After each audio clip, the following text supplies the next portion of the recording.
All right, welcome back to the Onebar and Lupagus show. I'm Onebar with Lupagus, and we're taking another spin down the old Vikings Rosseteer, looking at the tight ends this time. We're looking at the locks, the battles, the sleepers, and potential cuts. Nothing I like better than a good Rosseteer chicken. So juicy, so succulent, so greasy. Yes, before we get into the tight ends, the depth chart, the battles, the sleepers, be sure to subscribe to the channel, like, and comment. And what the hell, why not become a YouTube member?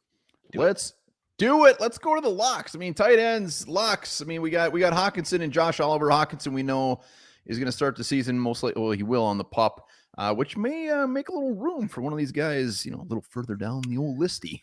Somebody who probably wouldn't have made the final 53 will make it now because of the injured reserve designation that TJ Hawkinson will get. So Josh Oliver also locked, just the contract they gave him last year.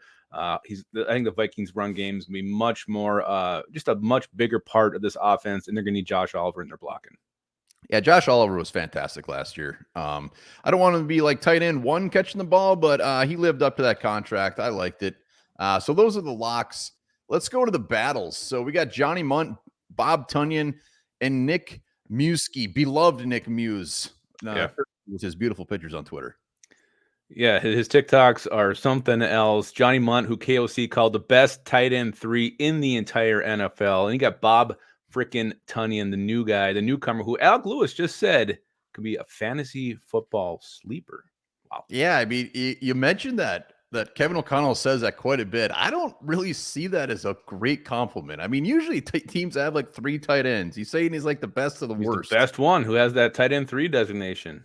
Yeah. Hell of a compliment. I don't look at that as a compliment at all. Johnny Munt, I mean, I would say out of these guys, he's probably the closest thing to being a lock, but he's not a lock. So we got to throw him in the battles. And really, this comes down to Bob Tunyon and Nick Muse. Nick Muse finally had his first reception last year, practice squad. Well, he did get like 10 games as a rookie, mostly special teams, but really curious to see how this one shakes out. It's going to be extremely important with Hawkinson out. Who is going to be the guy that steps up to catch the damn ball? Because that's not Oliver's bread and butter.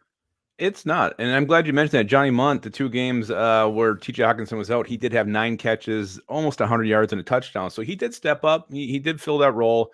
But Bob Tunyon, I mean, he's done it. He's had huge years for the Packers. I know he's been dinged up, didn't play much with the Bears last year. So that's kind of interesting to see.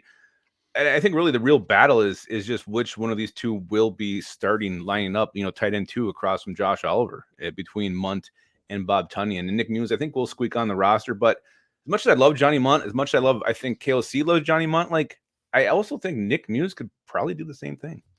Yeah, I think Johnny Munt is very reliable.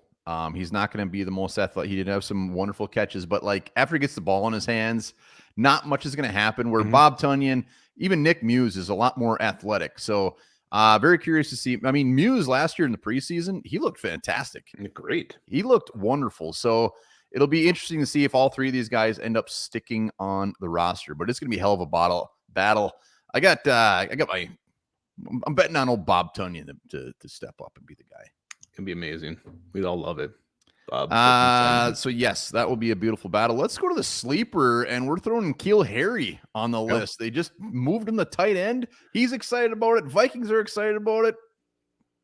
I don't know if I'm excited about it. I mean, he's a big body receiver. He's a receiver. He definitely has hands. It hasn't panned out as a wide receiver.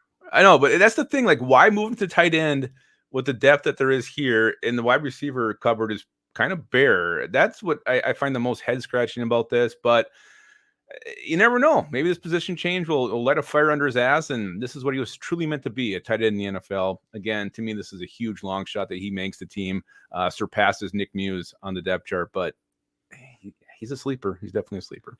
I just think he's not a very good receiver. He couldn't stick on the roster last year with the same guys.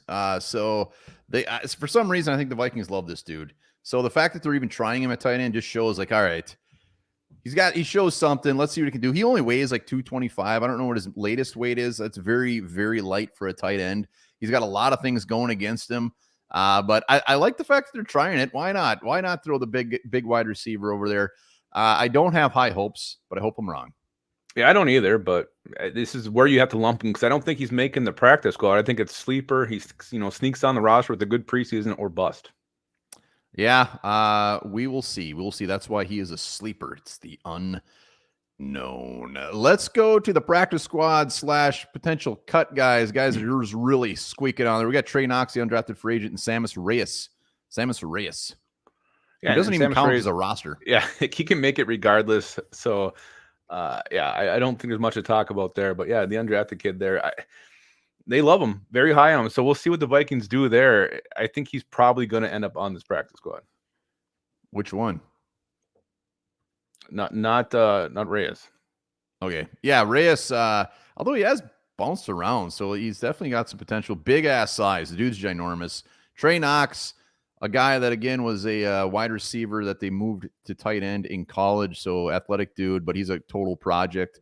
They do seem to like him, though. A lot of guys liked him when we signed him as an undrafted free agent. Yeah, and he was like one of the first guys the Vikings went after. So he's, Trey Knox, let's get this guy in here, see what he can do. And last year the Vikings had a guy that they signed undrafted, Ben Sims, who ended up playing, on the Packers last year. So this Vikings staff apparently has an eye for talent at the tight end position. They love it. We'll see how this one shakes out. Again, this is a very, very important one. That's not probably getting talked about enough. With Hockenson out, that hurts. It hurts so damn bad. Yeah, but expect to see. I'm assuming, and I think you're on the same page. They're going to keep 4 of these guys with the Hockenson with the IR designation. That's what I'm expecting. I would assume so. We will see. I would love all of them to be on it, except for N'Keal Harry. It's really rude to N'Keal Harry. Let us know. I don't know. It's very rude to him. I hope he steps up. Let us know in the comments, which tight ends do you want on this, and who's going to be tight end too?